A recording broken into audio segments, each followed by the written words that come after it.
Hello friends, welcome back to my channel. তো কেমন আছো তোমরা সবাই? আবার আমি নিয়ে চলে এলাম আর একটা ভিডিও তোমাদের জন্য। এটা কিন্তু একটা আনন্দ সুলভ ভিডিও।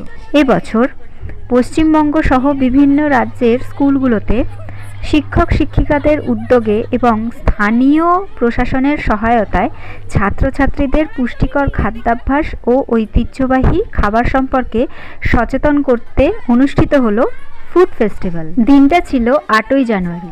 তো ওই দিন আমাদের স্কুলেও অনুষ্ঠিত হলো এই খাদ্য মেলা বা ফুড ফেস্টিভ্যাল। এটি স্কুলের পড়াশোনার পাশাপাশি ছাত্রছাত্রীদের মধ্যে সৃজনশীলতা এবং টিম ওয়ার্ক বাড়াতে কিন্তু সাহায্য করছে। বিভিন্ন স্কুলের ছাত্রছাত্রীরা নিজেদের তৈরি খাবার বিক্রি করেছে এবং কিনেছে, যা একদিকে যেমন উৎসবের আমেজ তৈরি করেছে, তেমনি অন্যদিকে অভিভাবকদেরও সচেতন করেছে। কিন্তু আবার অনেক স্কুলেই এই দিন টাকার কোনো লেনদেন হয়নি। যেমন আমার স্কুলেই টাকার কোনো লেনদেন কিন্তু হয়নি। এখানে একটা দল খাবার তৈরি করেছে আর একটা দল কিনছে, মানে খাবার নিচ্ছে, অ্যাকচুয়ালি কিনছে না, খাবার নিচ্ছে। আমার স্কুলে এই ফুড ফেস্টিভ্যালটি অত্যন্ত ছোটোভাবে সম্পন্ন হলেও এটা কিন্তু অত্যন্ত আনন্দদায়ক হয়ে উঠেছিল শিক্ষিকা এবং ছাত্রীদের মধ্যে। তো যাই হোক, আমাদের স্কুলে ফুড ফেস্টিভ্যালের মেনু ছিল ঝালমুড়ি আর ঘুগনি। আচ্ছা, আর একটা কথা বলে দিই, এই খাদ্য মেলার মূল উদ্দেশ্যগুলো কি কি? 1 নম্বর হলো পুষ্টিকর খাদ্যাভ্যাস, মানে ফাস্ট ফুডের বদলে স্বাস্থ্যকর ও পুষ্টিকর খাবার খাওয়ানো এবং স্থানীয় কৃষি পণ্যের ব্যবহার বাড়ানো। মানে সোজা ভাষায় বলতে, বাচ্চারা তো ফাস্ট ফুড খেতে ভীষণ পছন্দ করে।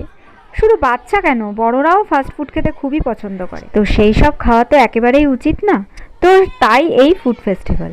আরেকটা উদ্দেশ্য হতে পারে, সেটা হচ্ছে শিক্ষার্থীদের আকর্ষণ, মানে স্কুলছুট পড়ুয়াদের স্কুলমুখী করতে এবং পড়াশোনার পাশাপাশি আনন্দের পরিবেশ তৈরি করতে এই ফুড ফেস্টিভ্যাল। আর একটা পয়েন্ট হলো টিম ওয়ার্ক ও সহযোগিতা, মানে শিক্ষক শিক্ষার্থী ও অভিভাবকদের মধ্যে পারস্পরিক বোঝাপড়া ও সহযোগিতা বৃদ্ধি করা। যাই হোক, অনেক কথা বলে ফেললাম।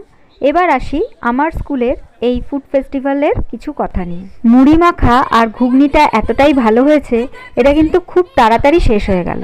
আর আমাদের হেড অফ দ্য ইনস্টিটিউশন সহ সমস্ত শিক্ষিকাগণ দাঁড়িয়েছিলেন মেয়েরা সকলে ঠিকঠাক মতন খাবার পেয়েছে কিনা তা পরিদর্শন করতে। তবে আমাদের স্কুলে এই ফুড ফেস্টিভ্যাল কিন্তু শুধু মেয়েদেরই নয়, আমাদেরও বটে। মেয়েদের সবার খাবার সব কিছু ঠিকঠাক করে মিটে যাওয়ার পর যতটুকু বেঁচে ছিল সেইগুলো নিয়ে আমরা আনন্দ করছিলাম। বিশ্বাস করো, মেয়েরা এত সুন্দর মুড়ি মাখাটা করেছিল যে একটা ফোঁটাও ছাড়তে ইচ্ছে করছিল না। মানে একদমই মুড়ি মাখা অথবা ঘুগনি কিছুই কিন্তু আর পড়েছিল না, সব শেষ হয়ে গিয়েছিল। এতক্ষণ ধরে মেয়েরা লাইন দিয়ে খাবার নিচ্ছিল, এখন আমরা লাইন দিয়ে খাবার নিচ্ছি। স্কুল জীবনে কাটানো বহু মুহূর্ত থাকে যা কখনো ভোলা যায় না। স্কুল জীবনের দিনগুলোকে আমরা স্বর্ণালী দিন বলেও অভিহিত করি।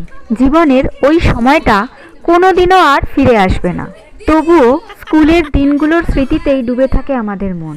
আমরা গর্বিত, আমরা শিক্ষিকা। স্কুল জীবনে ফিরে যাওয়ার আরেকটা সুযোগ আমরা পাই, আর সেটাকে উপভোগ করতে একটা ফাঁকও কিন্তু আমরা ছাড়ি না। অনেকেই আমাকে প্রশ্ন করেছে, আজকাল কি স্কুলে পড়াশোনা হয় না, খালি এসবই হচ্ছে? কিন্তু স্কুলে পড়াশোনার পাশাপাশি এসবও যে অতি প্রয়োজনীয়, সেটা কিন্তু সরকারও বুঝেছেন, আর তাই এসব আয়োজন। এটি সরকারের প্রত্যক্ষ কর্মসূচি না হলেও শিক্ষা বিভাগ বা স্থানীয় স্কুলের উদ্যোগে শিক্ষার্থীদের উন্নতির জন্য এটি একটি জনপ্রিয় ও ফলপ্রসূ প্রচারে পরিণত হয়েছে। তো যাই হোক, আমার স্কুলের ভিডিওটা, মানে ফুড ফেস্টিভ্যালের ভিডিওটা কেমন লাগলো তোমরা অবশ্যই জানিও। আর ভালো থেকো, সুস্থ থেকো, সবাইকে ভালো রেখো, এই বলে আজ আমি বিদায় জানাচ্ছি। দেখা হচ্ছে আবার পরবর্তী ভিডিওতে। ততক্ষণের জন্য টাটা, বাই বাই।